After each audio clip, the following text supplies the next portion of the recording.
This week on the Erotic Awakening Podcast, episode 741, The Healing Dungeon, Priestess Topping, and Authentically Kinky. Welcome to Erotic Awakening, an exploration of all things erotic. If you are offended by adult topics or prohibited by law, it's recommended you stop listening right now. But first, I'd like to thank the amazing patrons of Erotic Awakening. You have kept and continue to keep this show and educational work alive and thriving. So thank you to Erotic Awakening's newest supporter, Alan Sweets. Welcome, welcome. If you'd like to be a part of the team that supports this community education, head over to patreon.com/Erotic Awakening today. Hi, everyone. I'm Dawn, and I'm here this week to continue the conversations on power exchange, polyamory, sacred sexuality, and everything in between. Tonight, I'd like to talk a little bit about my new focus on my classes. And in my head, I kind of call it the healing dungeon. And then with that, I want to talk a little bit about priestess topping. So I just did a writing on Fetlife about priestess topping, but I wanted to free flow a little bit more about that. I've had some people asking about it, and when I explain what I'm doing and how I'm shifting the focus of my classes, I'm really being met with a lot of excitement. So that's some pretty powerful signs that I am on the right path. So what do I mean by a healing dungeon? And what the hell is priestess topping? So what I mean by a healing dungeon, now some of you guys know that I have been into sacred sexuality as long as I have been into everything else that I do in the kink world. I mean, power exchange since what, 99? Kink since 99, poly since 99, and sacred sexuality. As in, I consider myself a modern Qadishti. And if you've ever heard of any of my work, you've heard me say Qadishti a lot of times. But Qadishti, Qadishtu, Kadesh, they're all words that fall into this category. And it means, for me at least, a priestess of sacred sexuality on the Qadishti path. Now, there's some articles out there as to what that means, and I should link those on the show notes so that you can read other people's thoughts about what Qadishti means. But anyway, I'm going to lean into that. I've been wanting to do this for a while and lean more into healing through kink. And that's what I mean by healing dungeon. Now, if you've followed any of my Zoom classes, if you've been part of my Eros gathering group, whether in person in Columbus or online, since the pandemic, then, I lean heavy into energy work and healing work and just all that type of stuff. Even the hypnosis that I've become certified in is all about healing. So that is my journey. So the healing dungeon is not just the energy work that I already teach, the ordeal ritual stuff that I've been teaching for decades. It's not only that, but it's about looking at some of the other stuff that I teach and leaning it, or some of the other stuff that I've experienced, and turning it into the focus of healing or relieving anxiety or grounding or soothing the nervous system or anything like that. I mean, I've taught the class how to be a survivor, not how to be a survivor in an MS relationship, but being a survivor in an MS relationship, and how an MS relationship can actually heal a lot of trauma. And so I've been teaching that class. Oh my gosh. I got the idea to teach that class at OLF, which is Ohio Leather Fest. God, probably back in 2002, and I was only a couple of years into my healing path from my traumatic background. And I was like, ooh, that's my goal. That's what I want to do. I want to teach a class on that, being a survivor in a MS power exchange relationship. And then I went to one of the local groups in Columbus and I put up the rule, no war stories. And what that means is no details of your stories. Well, someone in the group decided they were going to share their details. I couldn't stop them in time. I got triggered. Dan had to step in between me and that person so that I could turn around and get my shit under control and get that breath and get grounded so that I could finish the class. I took a year break. I thought I was ready to teach it. I wasn't. So I need to be able to control the class when I present. Same thing I require of my presenters when I produce an event. You have to be able to control the class. I couldn't do that without being triggered. So I took a year off. I did some more healing, tweaked the class a little bit, put up big signs in the room that details were not allowed.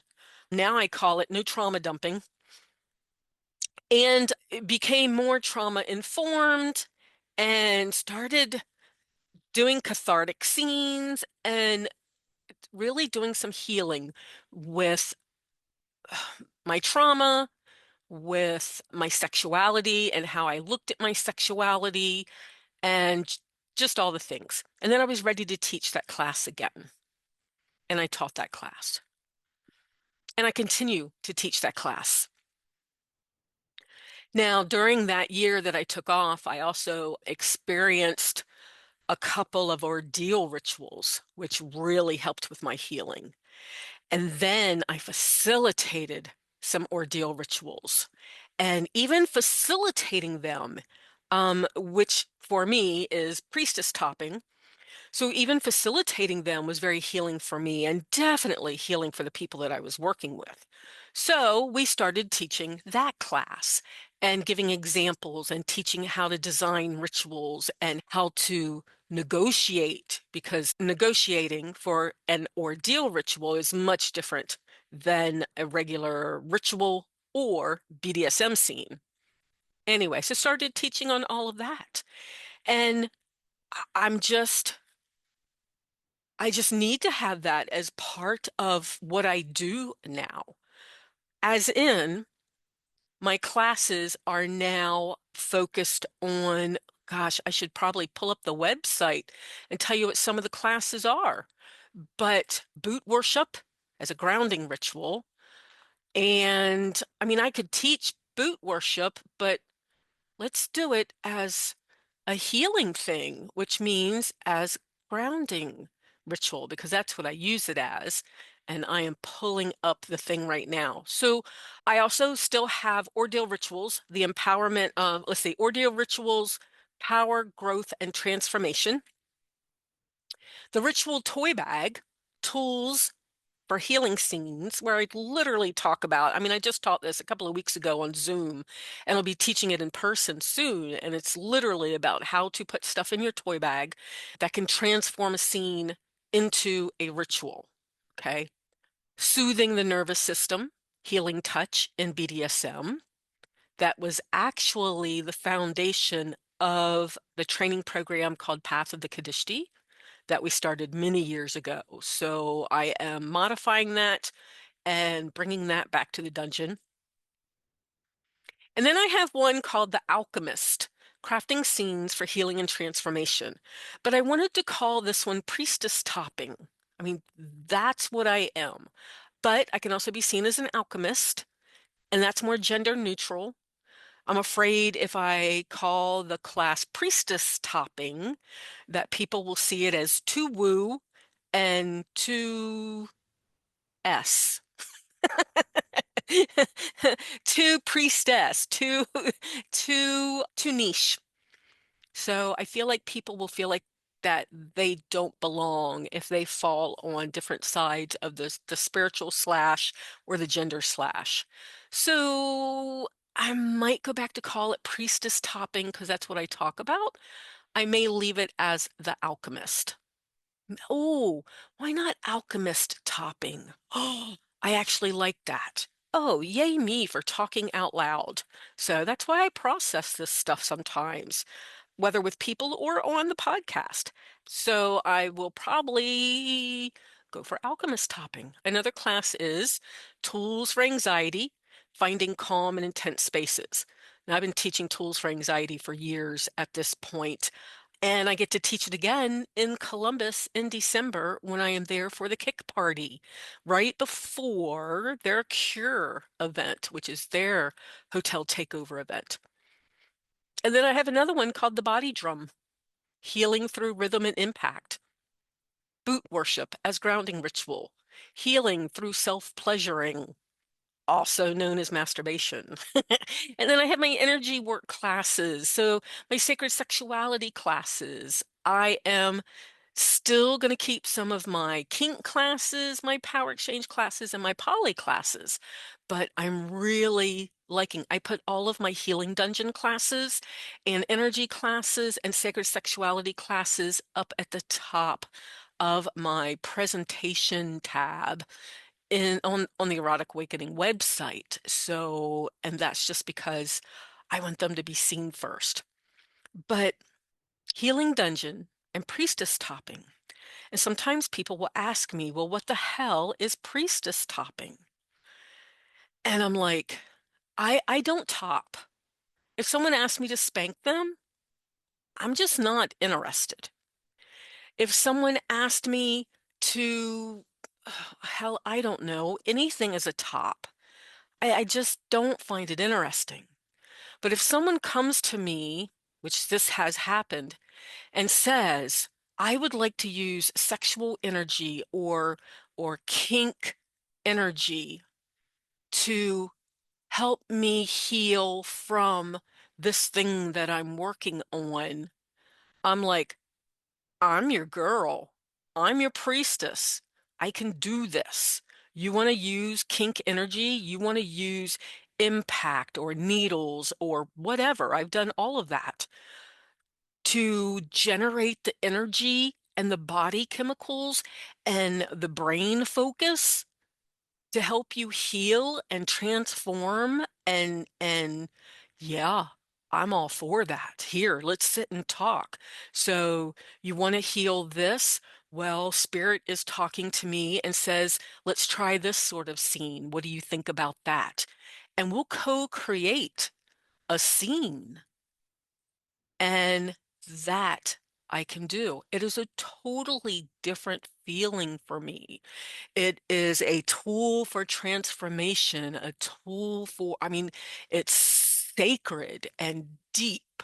There are ancient cultures that have used impact and needles and knives to facilitate change.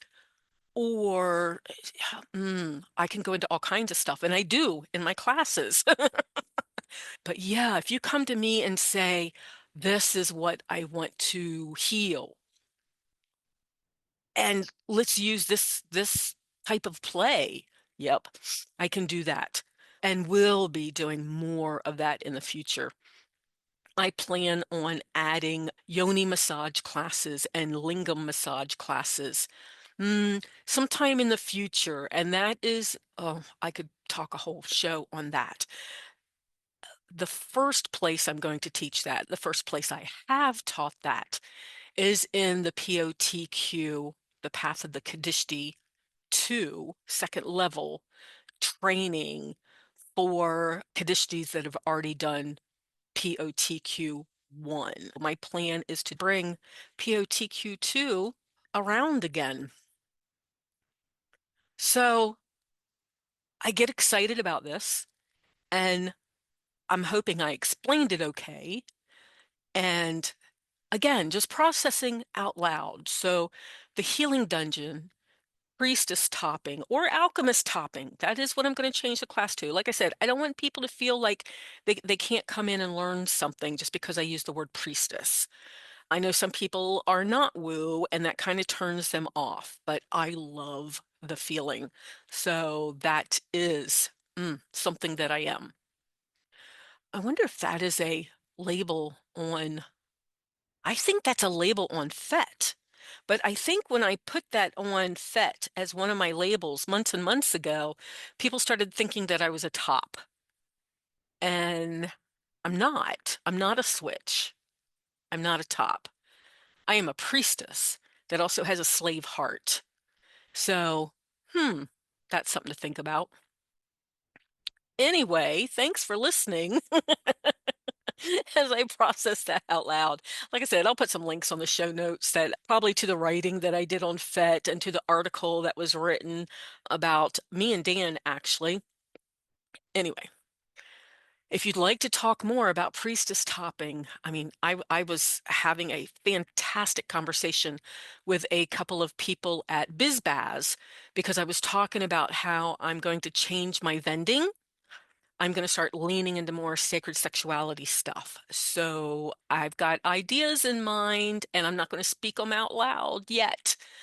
So, yeah, Priestess Topping. If you would like to talk about Priestess Topping, there's a few places I'm going to be in person. Naughty Revival this weekend. So in Minneapolis, Elgin Muncher's pop-up kink vending. It's going to be in Chicago next weekend, so mid-December. I will be at Kick, K-I-C, Kink in Columbus on December 19th, I believe it is. It is a Friday night. And then Intrigue in Indianapolis in February, where I will be presenting and vending. More things coming for the calendar. I just had 2 things added for next October, and I will start adding that to my list. Keep up with all the places I'm presenting or vending, my online classes and intensives, retreats, book news, discounts, and more via the Erotic Awakening newsletter. And get your EA shout out like Joe in Washington and Red in Tennessee. Head over to eroticawakening.com and subscribe today. So, I had the pleasure of being interviewed on another podcast, and that one is called Authentically Kinky, and the host is HiThereCatSuit. He's a great friend. It was a great interview. I'm looking forward to seeing him when I get to Columbus. I haven't seen him in person in a while, but he has a fantastic podcast. And if you get a chance, go check it out. So, Authentically Kinky Podcast. And we sat down and chit-chatted and kind of talked about what my future holds and since the change, and just had a really good time. Had some deep, some of it emotional conversation. And I bet you I talked about the healing dungeon. I bet you I talked about sacred sexuality and things like that. But yeah, had a chit chat with a good friend. And I wanted to make sure to mention it on this podcast so that you guys can go check out his podcast. So, no tentacles or werewolves this time around. Funny how I added werewolves to that, but Trevor knows what I like and has been sending me different things. Naughty, naughty. Though, someone did mention on FET they were talking about their bad dragon dildo. And I'm like, oh, I miss mine. George. How many of you guys have been listening long enough to remember George? So George was my bad dragon tentacle dildo. And Bad Dragon had sent that to me so that I could check out their product and advertise it on the show. And I fell in love with this purple tentacle large dildo. And George ended up being stolen. Who the hell steals someone's dildo? But this person was pissed, not at me, and stole my dildo. Anyway, so George, I hope somebody's taking care of you, dear friend. I looked on Bad Dragon to see if they still had this style. And they do, but they only have a couple left. It looks like they're changing their styles up again. Yeah, I'm going to have to find one somewhere else, but that's okay. So if you know where I can find another tentacle dildo and yeah, give me things to look at, you can send me a link where the places where I can be found, which is Dawn_Awakening on Fetlife, Erotic Awakening on Instagram, EA Podcast Dawn on TikTok, or just email me at dawn@eroticawakening.com. Be a part of the Erotic Awakening podcast community. You can become a patron of the show and get early access to the podcast, a free copy of the audiobook Polyamory Toolkit, free ebooks, discounts on monthly Zoom classes, member-only Discord access, and more. Find all the goodies at patreon.com/Erotic Awakening today.